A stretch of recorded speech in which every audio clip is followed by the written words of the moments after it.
ಎಲ್ರಿಗೂ ನಮಸ್ಕಾರ. ಈ ದಿನ ನಾವು ವಿಜ್ಞಾನ ವಿಷಯದಲ್ಲಿ ರಸಾಯನಶಾಸ್ತ್ರ ಭಾಗದಲ್ಲಿ ಒಂದು ಪಾಠವನ್ನು ಮಾಡೋಣ.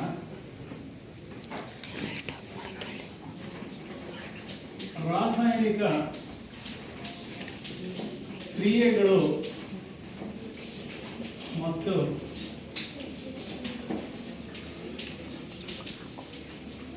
ಸಮೀಕರಣಗಳು ಅಂತೇಳಿ ಪಾಠದ ಹೆಸರು. ಈ ಪಾಠದಲ್ಲಿ ರಾಸಾಯನಿಕ ಕ್ರಿಯೆಗಳು ಅಂತೇಳಿ ಇದೆ.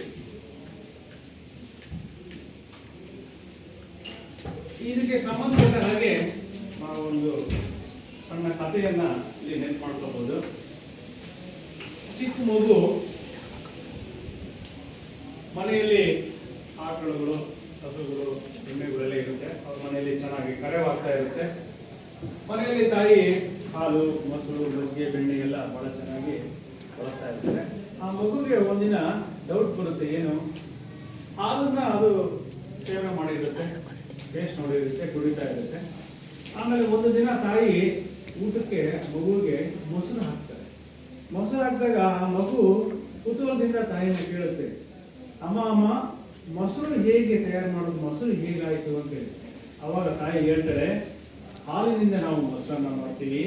ಮೊಸರು ಮಾಡುವಾಗ ನಾವು ಅದಕ್ಕೆ ಒಂದು ರೀತಿಯ ಬ್ಯಾಕ್ಟೀರಿಯಾವನ್ನ ಈ ಮೊಸರಿನ ರೂಪದಲ್ಲಿ ಅಥವಾ ಮಜ್ಜಿಗೆ ರೂಪದಲ್ಲಿ ಒಂದು ಸ್ಪೂನ್ ಹಾಲಿಗೆ ಸೇರಿಸುವುದರ ಮೂಲಕ ನಾವು ಅದನ್ನ ಮೊಸರನ್ನ ಮಾಡ್ತೀವಿ ಅಂತೇಳಿ ತಾಯಿ ಹೇಳ್ತಾರೆ. ಹೀಗೆ ಆ ಮಗುವಿಗೆ ಗೊತ್ತಾಗುತ್ತೆ ಹಾಲಿನಿಂದ ಮೊಸರನ್ನ ಹೇಗೆ ಮಾಡಬಹುದು ಅಂತೇಳಿ. ಇದನ್ನ ನಾವು ಒಂದು ರಾಸಾಯನಿಕ ಕ್ರಿಯೆಗೆ ಅಥವಾ ರಾಸಾಯನಿಕ ಬದಲಾವಣೆಗೆ ಒಂದು ಉದಾಹರಣೆಯಾಗಿ ನಾವು ಇಲ್ಲಿ ಕೊಡಬಹುದು. ಹೀಗೆ ಪ್ರಕೃತಿಯಲ್ಲಿ ಸಾಕಷ್ಟು ರಾಸಾಯನಿಕ ಕ್ರಿಯೆಗಳು ನಡೆಯುತ್ತೆ. ಆದ್ರೆ ಇಲ್ಲಿ ನಮ್ಮ 10ನೇ ತರಗತಿಗೆ ನಾವು ಪ್ರಮುಖವಾಗಿ 4 ರೀತಿಯ ರಾಸಾಯನಿಕ ಕ್ರಿಯೆಗಳನ್ನ ಓದ್ತೀವಿ. ಅವುಗಳು ಯಾವುವು ಅಂತಂದ್ರೆ, ನಂಬರ್ 1 ರಾಸಾಯನಿಕ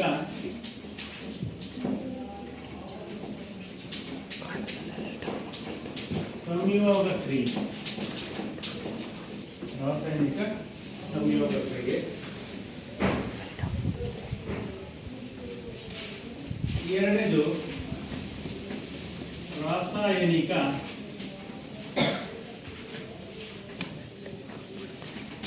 ವಿಭಜನಾ ಕ್ರಿಯೆ.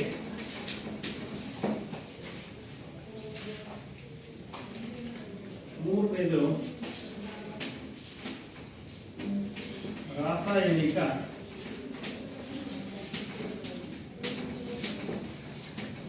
ಸ್ಥಾನಪಲ್ಲಟ ಕ್ರಿಯೆ. ನಾಲ್ಕನೆಯದು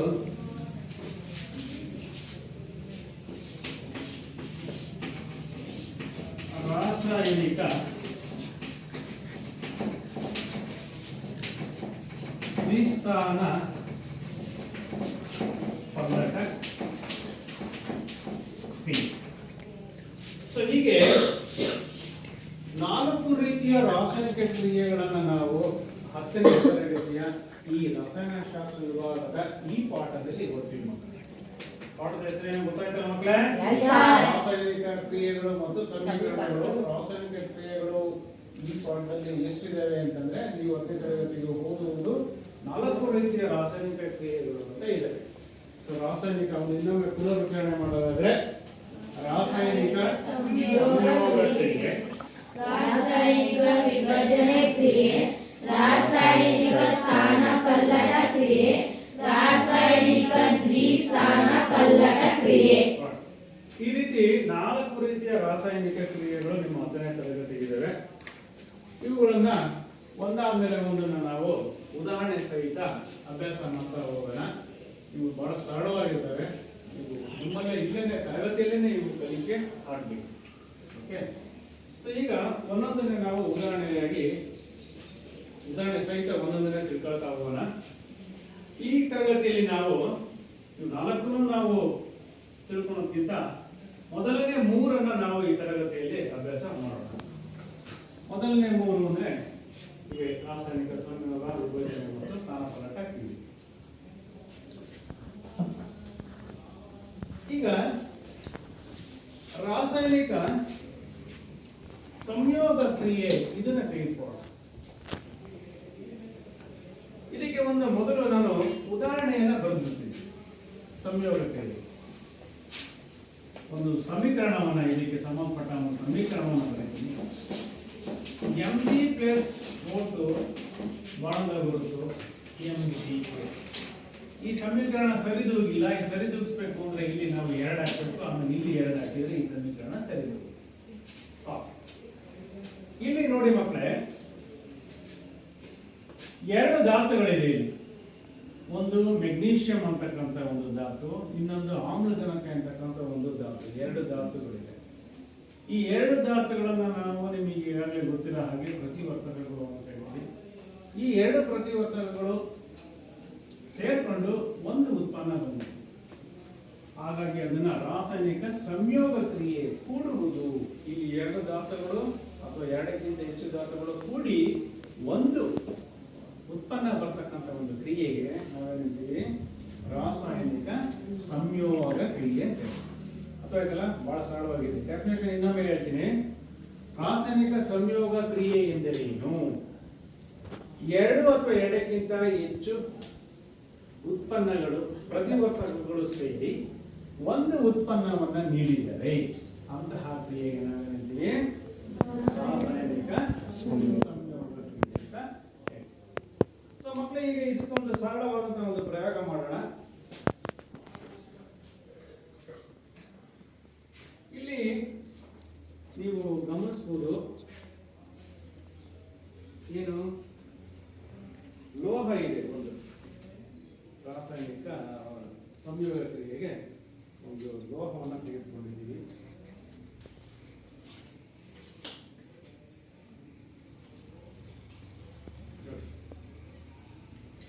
ಇದು ಮೆಗ್ನೀಷಿಯಂ ಲೋಹ. ಏನಿದು? ಮೆಗ್ನೀಷಿಯಂ. ಹಿಡ್ಕೊಂಡು ನೋಡೋಣ. ಮೆಗ್ನೀಷಿಯಂ ಲೋಹ.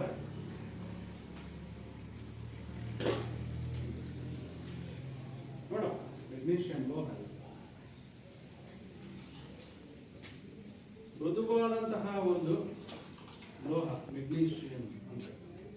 ನೋಡಿ ಇದು ಯಾವ ರೀತಿ ಇದೆ ಅಂತ ಗಮನಿಸಿ, ಮುಟ್ಟಿ ನೋಡಬೇಕು ಮಕ್ಕಳು. ನೋಡ, ಇದು ಏನಿದು? ಮೆಗ್ನೀಷಿಯಂ ಲೋಹ. ನೋಡಿದ್ರಾ?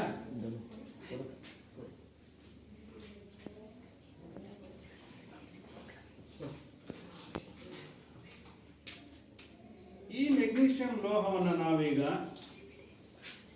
ಗಾಳಿಯಲ್ಲಿ ತರಗತಿಯಲ್ಲಿ ಉರಿಸೋಣ. ಈಗ ಉರಿಸಿದಾಗ ಯಾವ ರೀತಿ ಅದು ಉರಿಯುತ್ತದೆ, ಏನು ಉತ್ಪನ್ನವನ್ನು ಕೊಡುತ್ತದೆ ಅನ್ನೋದನ್ನ ನಾವೀಗ ನೋಡೋಣ.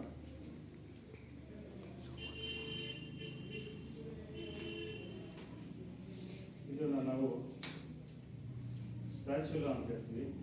ಈ ಸ್ಪ್ಯಾಚುಲಾದಲ್ಲಿ ಹೀಗೆ ಮೆಗ್ನೀಷಿಯಂ ಲೋಹವನ್ನು ತೆಗೆದುಕೊಳ್ಳೋಣ. ಹೀಗೆ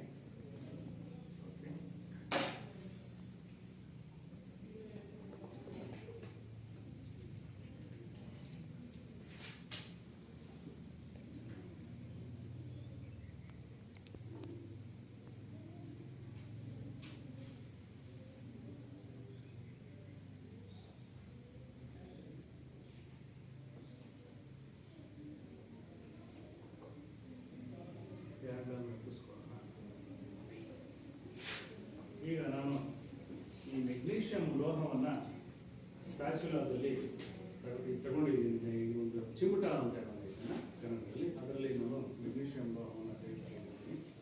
ಈಗ ಇದನ್ನು ನಾನು ಕ್ಯಾಂಡಲ್ ಸಹಾಯದಿಂದ ಉರಿಸ್ತೀನಿ. ಸೊ ಇದು ಚೆನ್ನಾಗಿ ಕಾದು ಉರಿಲಿಕ್ಕೆ ಸ್ಟಾರ್ಟ್ ಆಗುತ್ತೆ. ಮೆಗ್ನೀಷಿಯಂ ಲೋಹ ಗಾಳಿಯೊಂದಿಗೆ ಮೆಗ್ನೀಷಿಯಂ ಲೋಹ ಉರಿದ್ಬಿಟ್ಟು ನಮಗೆ ಏನ್ ಕೊಡುತ್ತೆ? ಸಮೀಕರಣ ನೋಡಿ ಮಕ್ಕಳೇ, ಏನ್ ಕೊಡುತ್ತೆ? ಮೆಗ್ನೀಷಿಯಂ ಆಕ್ಸೈಡ್ ಅನ್ನ ಕೊಡುತ್ತೆ.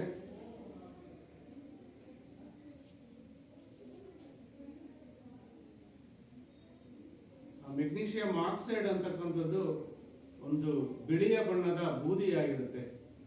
ಅದನ್ನು ನಾವೇನಂತೀವಿ? ಮೆಗ್ನೀಷಿಯಂ ಆಕ್ಸೈಡ್ ಅಂತ ಹೇಳ್ತೀವಿ. ಈ ಈ ಮೆಗ್ನೀಷಿಯಂ ಆಕ್ಸೈಡನ್ನು ನಾವು ಇದನ್ನು ವಾಚ್ ಗ್ಲಾಸ್ ಅಂತ ಹೇಳ್ತೀವಿ. ಈ ವಾಚ್ ಗ್ಲಾಸ್ ಸಹಾಯದಿಂದ ನಾವು ಅದನ್ನು ಸಂಗ್ರಹ ಮಾಡೋಣ. ಸ್ವಲ್ಪ ಚೆನ್ನಾಗಿ ಕಾಯಬೇಕು, ಅದು ಲೋಹ ಅಲ್ವಾ, ಚೆನ್ನಾಗಿ ಕಾದ್ಮೇಲೆ ಅದು ಹತ್ಕೊಳ್ಳುತ್ತೆ.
ಸ್ವಲ್ಪ ಕಿಡಿ ಕ್ಲೋಸ್ ಮಾಡ್ಕೊಂಡು ಗಾಡಿ ಬಂದು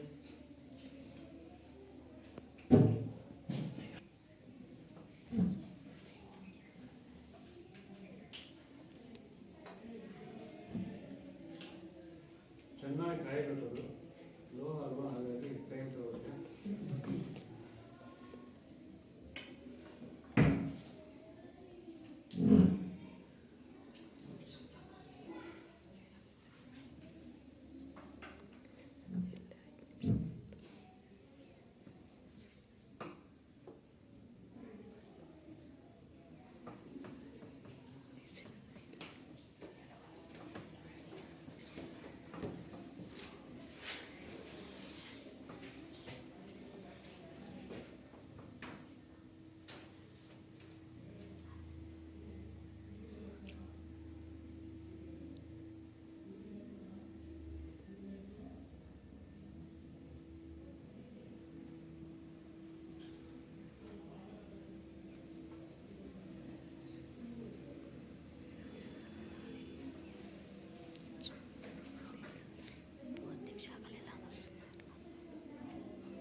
ಸೊ ಇಲ್ಲಿ ಸ್ವಲ್ಪ ಅದು ಸಮಯ ತಗೊಳುತ್ತೆ, ಸ್ವಲ್ಪ ಮೇಲೆ ಇಲ್ಲಿ. ಸೊ ಈ ರೀತಿಲಿ ಮೆಗ್ನೀಷಿಯಂ ನಾವು ಕಾಯಿಸಿದಾಗ ಮೆಗ್ನೀಷಿಯಂ ಗಾಳಿಯಲ್ಲಿ ನಾವಲ್ಲಿ ನೋಡಿದ್ವಿ, ಆಯ್ತಾ. ಇದು ರಾಸಾಯನಿಕ ಸಂಯೋಗ ಕ್ರಿಯೆಗೆ ಒಂದು ಉದಾಹರಣೆ. ಸೊ ಅದು ನಡೀತಾ ಇಲ್ಲ, ಹಾಗೆ ಕಾಯಿಸ್ತಾ ಇಲ್ಲ. ಸೊ ರಾಸಾಯನಿಕ ವಿಭಜನೆ ಕ್ರಿಯೆ, ಈಗ ರಾಸಾಯನಿಕ ವಿಭಜನೆ ಕ್ರಿಯೆ.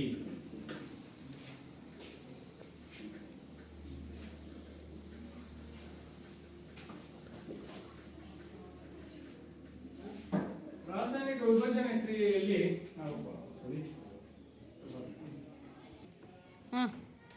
ಈಗ ನಾವು ರಾಸಾಯನಿಕ ಕ್ರಿಯೆಯಲ್ಲಿ ಎರಡನೇ ರೀತಿಯ ರಾಸಾಯನಿಕ ಕ್ರಿಯೆಯನ್ನು ನೋಡೋಣ. ಅದು ರಾಸಾಯನಿಕ ವಿಭಜನಾ ಕ್ರಿಯೆ. ರಾಸಾಯನಿಕ ವಿಭಜನಾ ಕ್ರಿಯೆ ಅಂತ ಏನು ಅಂದ್ರೆ, ಇಲ್ಲಿ ಒಂದು ಉತ್ಪನ್ನ, ಒಂದು ಪ್ರತಿವರ್ತಕವನ್ನು ತೆಗೆದುಕೊಳ್ಳಿ. ಒಂದು ಪ್ರತಿವರ್ತಕ, ಅದು ಉದಾಹರಣೆ ತೆಗೆದುಕೊಳ್ಳೋಣ. ಇದೆ ಉದಾಹರಣೆಗೆ ಕ್ಯಾಲ್ಸಿಯಂ ಕಾರ್ಬೋನೇಟ್. ಕ್ಯಾಲ್ಸಿಯಂ ಕಾರ್ಬೋನೇಟ್ ಅಂತಕ್ಕಂಥದ್ದು ಒಂದು ಪ್ರತಿವರ್ತಕ. ಈ ಒಂದು ಪ್ರತಿವರ್ತಕವನ್ನು ತೆಗೆದುಕೊಂಡು ನಾವು ರಾಸಾಯನಿಕ ಕ್ರಿಯೆಗೆ ಒಳಪಡಿಸಿದಾಗ ನಮಗೆ ಎರಡು ಉತ್ಪನ್ನಗಳು ಬರುತ್ತೆ. ಅದು ಯಾವ್ಯಾವುದು ಅಂತಂದ್ರೆ ಕ್ಯಾಲ್ಸಿಯಂ ಆಕ್ಸೈಡ್ ಮತ್ತೆ ಕಾರ್ಬನ್ ಡೈಆಕ್ಸೈಡ್. ಸೊ ಇದು ಸರಿದೂಗಿದೆ ಸಮೀಕರಣ, ಸರಿದೂಗಿದಂತಹ ಒಂದು ಸಮೀಕರಣ. ಸೊ ಈ ರಾಸಾಯನಿಕ ವಿಭಜನೆ ಕ್ರಿಯೆಯಲ್ಲಿ ನಾವು ಕ್ಯಾಲ್ಸಿಯಂ ಕಾರ್ಬೋನೇಟ್ ಅನ್ನು ತೆಗೆದುಕೊಂಡು, ಇದಕ್ಕೆ ನಾವು ಅಚ್ಚ ಕನ್ನಡದಲ್ಲಿ ಸುಣ್ಣದ ಕಲ್ಲು ಅಂತ ಹೇಳ್ತೀವಿ. ಈ ಸುಣ್ಣದ ಕಲ್ಲನ್ನು ತೆಗೆದುಕೊಂಡು ನಾವು ನೀರಿನಲ್ಲಿ ಹಾಕಿದಾಗ ನಮಗೆ ಕ್ಯಾಲ್ಸಿಯಂ ಆಕ್ಸೈಡ್ ಮತ್ತೆ ಕಾರ್ಬನ್ ಡೈಆಕ್ಸೈಡ್ ಒಂದು ಅನಿಲ ಬಿಡುಗಡೆ ಆಗುತ್ತೆ. ಏನು ಅನಿಲ. ಸೊ ಇಲ್ಲಿ ಒಂದು ಪ್ರತಿವರ್ತಕದಿಂದ ಎರಡು ಉತ್ಪನ್ನಗಳು ಬಂದಿದೆ, ಕ್ಯಾಲ್ಸಿಯಂ ಆಕ್ಸೈಡ್ ಮತ್ತೆ ಕಾರ್ಬನ್ ಡೈಆಕ್ಸೈಡ್. ಸೊ ಈ ರೀತಿಯ ಒಂದು ರಾಸಾಯನಿಕ ಕ್ರಿಯೆಯನ್ನು ನಾವೇನಿದ್ದೀವಿ ರಾಸಾಯನಿಕ ವಿಭಜನೆ ಕ್ರಿಯೆ ಅಂತ ಹೇಳ್ತೀವಿ. ಸೊ ಇನ್ನೊಮ್ಮೆ ಡೆಫಿನೇಷನ್ ಹೇಳ್ತೀನಿ. ರಾಸಾಯನಿಕ ವಿಭಜನೆ ಕ್ರಿಯೆ ಎಂದರೆ ಏನು ಅಂದರೆ ಒಂದು ಪ್ರತಿವರ್ತಕದಿಂದ ಎರಡು ಅಥವಾ ಎರಡಕ್ಕಿಂತ ಹೆಚ್ಚು ಉತ್ಪನ್ನಗಳು ಬಂದರೆ ಅಂತಹ ರಾಸಾಯನಿಕ ಕ್ರಿಯೆಯನ್ನ ನಾವು ರಾಸಾಯನಿಕ ವಿಭಜನೆ ಕ್ರಿಯೆ ಅಂತೇಳಿ ಹೇಳ್ತೀವಿ. ಅಥವಾ ಸೊ ಅದಕ್ಕೆ ಒಳ್ಳೆ ಉದಾಹರಣೆ ಕ್ಯಾಲ್ಸಿಯಂ ಕಾರ್ಬೊನೇಟ್. ಇದನ್ನ ನೀರಿಗೆ ಹಾಕಿದಾಗ ನಮಗೆ ಕ್ಯಾಲ್ಸಿಯಂ ಆಕ್ಸೈಡ್ ಮತ್ತೆ ಕಾರ್ಬನ್ ಡೈಆಕ್ಸೈಡ್ ಬರುತ್ತೆ. ಸೊ ಇದನ್ನ ನೋಡೋಣ. ಇಲ್ಲಿ ಕ್ಯಾಲ್ಸಿಯಂ ಕಾರ್ಬೊನೇಟ್ ಇದೆ ನೋಡಿ. ಇದರಲ್ಲಿ ಒಂದು ಫ್ಲಾಸ್ಕ್ ಅಲ್ಲಿ ನಾವು ನೀರು ತೆಗೆದುಕೊಂಡಿದ್ದೀನಿ. ಸೊ ಈ ನೀರಿಗೆ ನಾನು ಇಲ್ಲಿ ಏನಿದೆ ಇದು ಕ್ಯಾಲ್ಸಿಯಂ ಕಾರ್ಬೊನೇಟ್, ಸುಣ್ಣದ ಕಲ್ಲು. ಸೊ ಈ ಸುಣ್ಣದ ಕಲ್ಲನ್ನ ಈಗ ನಾವು ನೀರಿಗೆ ಹಾಕೋಣ.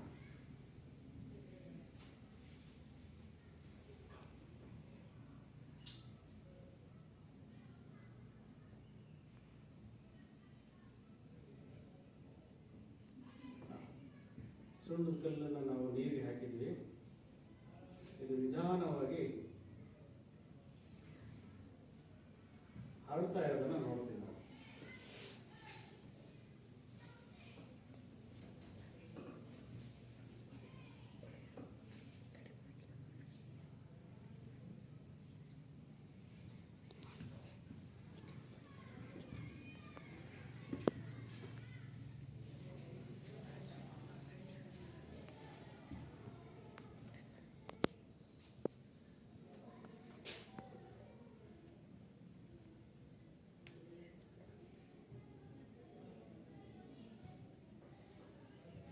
ಸೊ ನೀರಿಗೆ ಹಾಕಿದಾಗ ನಾವು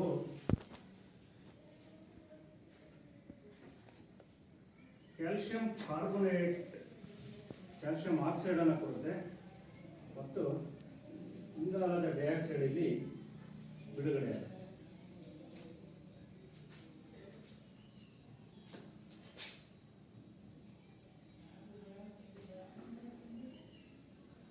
ಈ ರೀತಿಯಾಗಿ ನೀರಿನಲ್ಲಿ ಸಂಪೂರ್ಣವಾಗಿ ಕ್ಯಾಲ್ಸಿಯಂ ಕಾರ್ಬೊನೇಟ್ ಕರಗ್ಬಿಟ್ಟು ನಮಗೆ ಕ್ಯಾಲ್ಸಿಯಂ ಆಕ್ಸೈಡ್ ಅಂತಕ್ಕಂಥ ತಿಳಿ ಸುಣ್ಣವನ್ನು ಕೊಡುತ್ತೆ ಮತ್ತೆ ಇಲ್ಲಿ ಇಂಗಾಲದ ಡೈಆಕ್ಸೈಡ್ ಇಲ್ಲಿ ಬಿಡುಗಡೆ ಆಗುತ್ತೆ.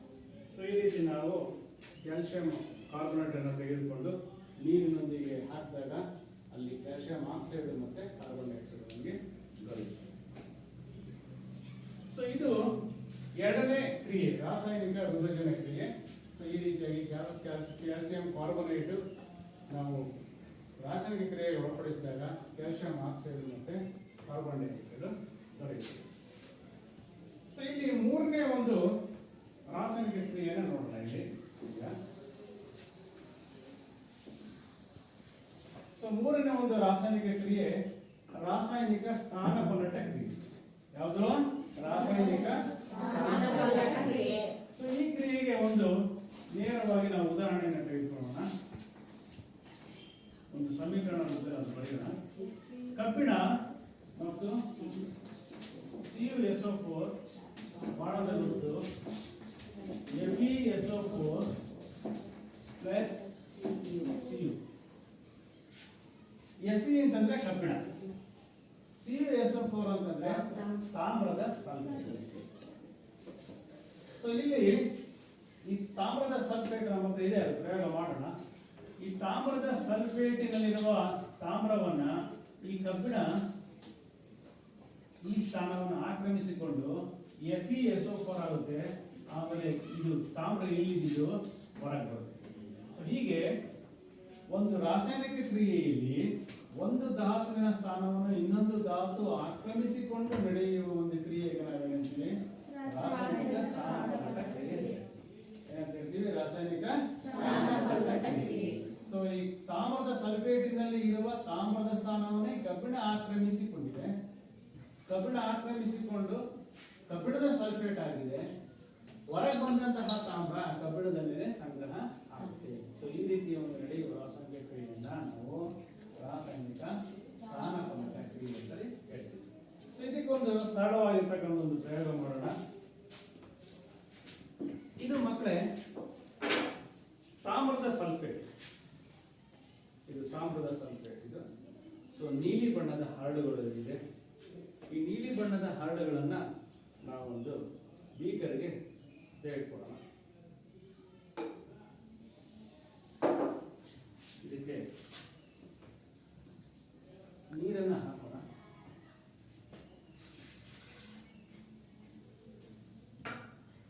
ಸೊ ನೀರನ್ನು ಹಾಕಿ ಚೆನ್ನಾಗಿ ಈ ತಾಮ್ರದ ಸಲ್ಫೇಟ್ ಹರಳುಗಳನ್ನು ಮಿಕ್ಸ್ ಮಾಡೋಣ.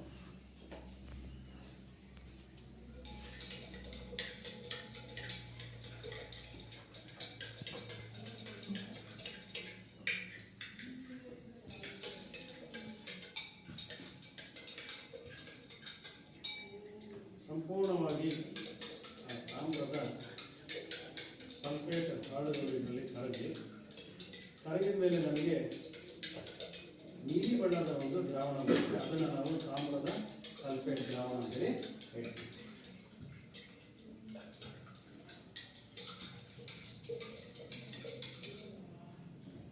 ಯಾವ ಬಣ್ಣದಲ್ಲಿದೆ ಮಕ್ಕಳೇ? ನೀಲಿ ಬಣ್ಣದ ಒಂದು ದ್ರಾವಣ.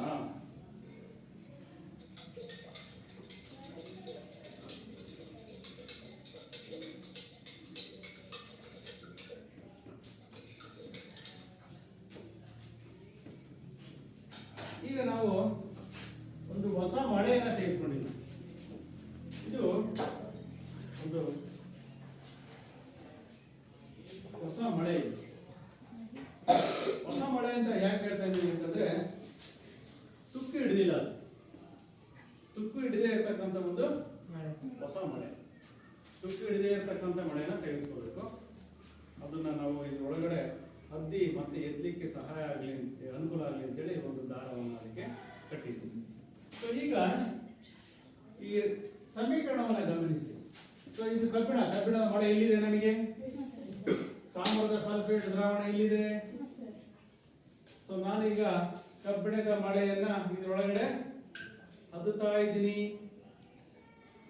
ಅದರೊಳಗೆ ಹಾಕಿದ್ದೀನಿ. ಈಗ ಏನ್ ಬರಬೇಕು? ಕಬ್ಬಿಣದ ಸಲ್ಫೇಟ್ ಬರಬೇಕು. ಹೊರಗೆ ಬಂದಂತ ತಾಮ್ರ ಆ ಕಬ್ಬಿಣದ ಮೇಲೆ ಸಂಗ್ರಹ ಆಗಬೇಕು. ಸೊ ಈ ಕ್ರಿಯೆ ನಡಿಬೇಕು ಅಂತಂದ್ರೆ ಸ್ವಲ್ಪ ಸಮಯ ಬೇಕು. ಸೊ ನಾವು ಇದನ್ನ ಹೀಗೇನೆ ಒಂದು 5 ನಿಮಿಷ ಬಿಡೋಣ. ಆಯ್ತಾ? ಸೊ ಕ್ರಿಯೆ ನಡೆಯುತ್ತೆ. ಆಮೇಲೆ ತಾಮ್ರದ ಸಂಗ್ರಹವನ್ನ ಕಬ್ಬಿಣದ ಮೇಲೆ ಹಾಕುವುದನ್ನು ನಾವು ನೋಡೋಣ.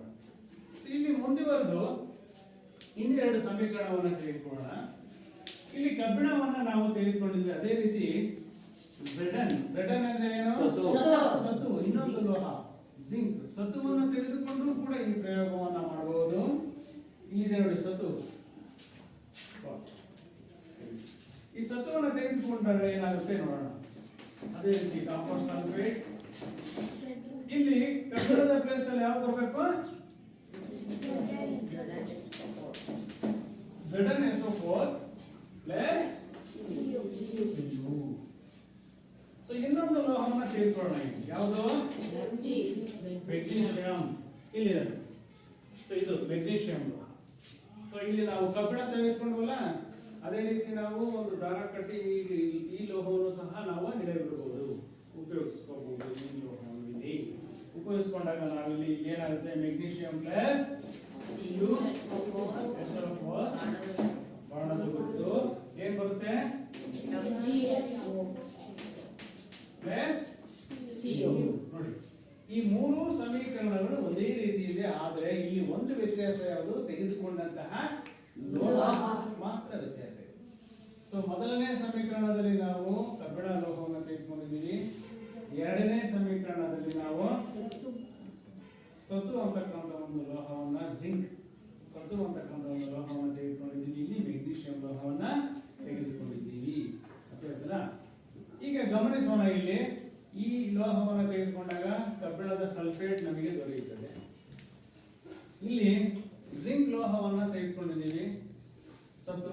ಇಲ್ಲಿ ನಮಗೇನು ಬರುತ್ತೆ? ಸತುವಿನ ಸಲ್ಫೇಟ್ ಬರುತ್ತೆ. ಇಲ್ಲಿ ಮೆಗ್ನೀಷಿಯಂ ಲೋಹವನ್ನು ತೆಗೆದುಕೊಂಡಿದ್ದೀವಿ, ಅವಾಗ ನಮ್ಗೆ ಇಲ್ಲಿ ಏನ್ ಬರುತ್ತೆ? ಮೆಗ್ನೀಷಿಯಂ ಸಲ್ಫೇಟ್ ಬರುತ್ತೆ ಇಲ್ಲಿ. ಅರ್ಥಾಯ್ತಲ್ಲ? ಸೊ ಎಲ್ಲಾ ಸಂದರ್ಭದಲ್ಲೂ ಕೊನೆಗೆ ನಮಗೆ ಫ್ರೀ ತಾಮ್ರ ಹೊರಗೆ ಬಂದಿದೆ. ಆ ಹೊರಗೆ ಬಂದಂತಹ ಫ್ರೀ ತಾಮ್ರ ಯಾವ ಲೋಹವನ್ನು ಇಲ್ಲಿ ಬಳಸಿರ್ತೀವೋ ಅದ್ರ ಮೇಲೆ ಅದರ ಸಂಗ್ರಹ ಆಗುತ್ತದೆ. ಅಥವಾ ಬಹಳ ಸರಳವಾಗಿದೆ. ಸೊ ಈ ರೀತಿ ನಡೆಯುವ ಒಂದು ರಾಸಾಯನಿಕ ಕ್ರಿಯೆಯನ್ನು ನಾವೇನಂತೀವಿ? ರಾಸಾಯನಿಕ ಕ್ರಿಯೆ ಅಂತ ಹೇಳಿದ್ವಿ. ಅಥವಾ ಏನಂತೀವಿ? ರಾಸಾಯನಿಕ ಕ್ರಿಯೆ ಅಂತ ಹೇಳ್ತೀವಿ. ಆಯ್ತಾ? ನೋಡಿ ಮುಖ್ಯ ಬಹಳ ಚೆನ್ನಾಗಿ ತಾಮ್ರದ ಮೇಲೆ ಸಂಗ್ರಹ ಆಗಿದೆ, ಬಹಳ ಚೆನ್ನಾಗಿದೆ. ಮತ್ತು ನೀವು ಕಬ್ಬಿಣದ ಮಳೆಯ ಬಣ್ಣವನ್ನು ನೋಡಿದ್ರಿ. ಈಗ ಸಂಪೂರ್ಣವಾಗಿ ಆ ಕಬ್ಬಿಣದ ಮಳೆ ತಾಮ್ರದ ಮಳೆಯಾಗಿದೆ. ಸೊ ಅದ್ರ ಮೇಲೆ ಏನ್ ಸಂಗ್ರಹ ಆಗಿದೆ? ತಾಮ್ರ ಸಂಗ್ರಹ ಆಗಿದೆ. ಸೊ ಇಲ್ಲಿ ಹೊರಗೆ ಬಂದಂತಹ ತಾಮ್ರ, ಇಲ್ಲಿ ತಾಮ್ರದ ಸಲ್ಫೇಟಿನಿಂದ ಹೊರಗೆ ಬಂದಂತಹ ತಾಮ್ರ ಈ ಕಬ್ಬಿಣದ ಮೇಲೆ ಸಂಗ್ರಹ ಆಗಿರೋದನ್ನ ನಾವು ನೋಡ್ತೀವಿ. ಸೊ ಯಾವ ಬಣ್ಣ ಇದೆ? ತಾಮ್ರದ ಬಣ್ಣ. ತಾಮ್ರ ನೋಡಿದ್ರಲ್ಲ. ಸೊ ಆ ರೀತಿ ಈ ರೀತಿ ಒಂದು ತಾಮ್ರದ ಬಣ್ಣದಲ್ಲಿ ನಾವು ಅದನ್ನ ನೋಡ್ತೀವಿ. ಸೊ ಅದ್ರ ಮೇಲೆ ಏನ್ ಸಂಗ್ರಹ ಆಗಿದೆ ಅಂದ್ರೆ ತಾಮ್ರ. ಆಯ್ತಾ? ಸೊ ಈಗ ನಾವು ಒಂದು ಲೋಹವನ್ನ ತೆಗೆದುಕೊಂಡಿವಿ, ತಾಮ್ರನ ಅಲ್ಲ, ಇದನ್ನ ಕಬ್ಬಿಣವನ್ನ. ಅದೇ ರೀತಿ ನಾವು ಇನ್ನೊಂದು ಲೋಹವನ್ನ ತೆಗೆದುಕೊಳ್ಳೋಣ. ಯಾವುದನ್ನ? ಮೆಗ್ನೀಷಿಯಂ ಲೋಹವನ್ನ ತೆಗೆದುಕೊಳ್ಳೋಣ. ಮೆಗ್ನೀಷಿಯಂ ನಮ್ಮ ಹತ್ರ ಇದೆ ಇಲ್ಲಿ. ಮೆಗ್ನೀಷಿಯಂ ಲೋಹವನ್ನು ತೆಗೆದುಕೊಳ್ಳೋಣ. ಕಟ್ಟೋಣ.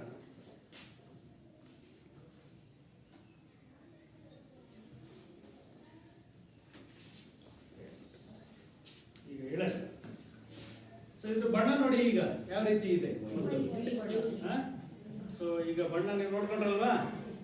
ಓಕೆ. ಈಗ ನಾವು ಈ ಸಮೀಕರಣಕ್ಕೆ ನಾವು ಮೆಗ್ನೀಷಿಯಂ ಕಬ್ಬಿಣದ ಬದಲು ಯಾವ ಲೋಹ ತೆಗೆದುಕೊಳ್ತಾ ಇದೀವಿ? ಮೆಗ್ನೀಷಿಯಂ.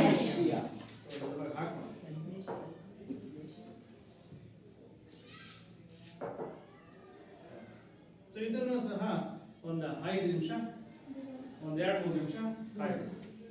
ಆಮೇಲೆ ಅದನ್ನ ಅಬ್ಸರ್ವ್ ಮಾಡೋಣ. ಸೊ ಈಗ ನಾವು 3 ರೀತಿಯ ಸಮೀಕರಣವನ್ನ ಈಗ ನೋಡಿದ್ವಿ. ಅವನ್ನ ನಾವೀಗ ಮನನ ಮಾಡ್ಕೊಳ್ಳೋಣ. ಈಗ ನಾವು ಕಲಿತಿರೋದನ್ನ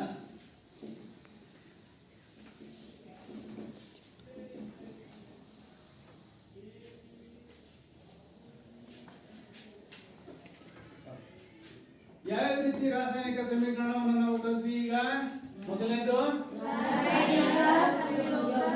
ರಾಸಾಯನಿಕ ಸಂಯೋಗ ಕ್ರಿಯೆ ಮೊದಲನೇದು.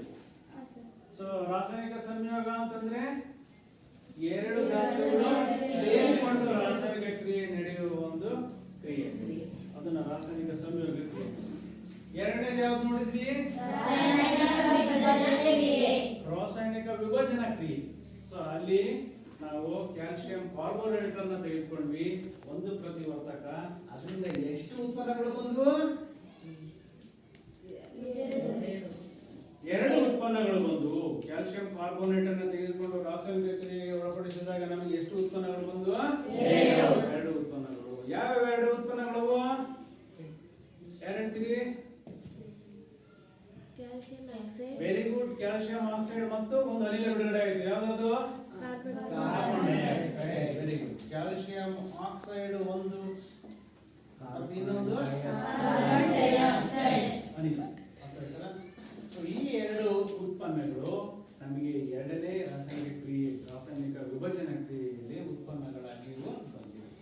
ಸೊ ಈಗ ಮೂರನೇ ರಾಸಾಯನಿಕ ಕ್ರಿಯೆಯನ್ನು ನಾವು ನೋಡಿದ್ವಿ. ಮೂರನೇ ರಾಸಾಯನಿಕ ಕ್ರಿಯೆ ಯಾವುದು? ರಾಸಾಯನಿಕ ಸ್ಥಾನಪಲ್ಲಟ ಕ್ರಿಯೆ. ಸೊ ಅಲ್ಲಿ ಕಬ್ಬಿಣವನ್ನು ತೆಗೆದುಕೊಂಡು ಒಂದು ಪ್ರಯೋಗವನ್ನು ಮಾಡಿದ್ವಿ. ಈಗ ನಾವು ಮೆಗ್ನೀಷಿಯಂ ಅನ್ನು ತೆಗೆದುಕೊಂಡಿದ್ದೀವಿ.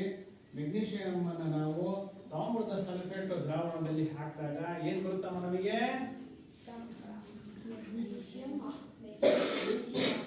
ಮೆಗ್ನೀಷಿಯಂ ಸಲ್ಫೇಟ್ ಬರುತ್ತದೆ. ಏನ್ ಬರುತ್ತದೆ? ಮೆಗ್ನೀಷಿಯಂ ಸಲ್ಫೇಟ್ ಬರುತ್ತದೆ. ಎಸ್. ಇದರ ಹೆಸರೇನಪ್ಪ? ಇದರ ಹೆಸರೇನು? ತಾಮ್ರ. Very good. ಇದರ ಹೆಸರು ತಾಮ್ರ.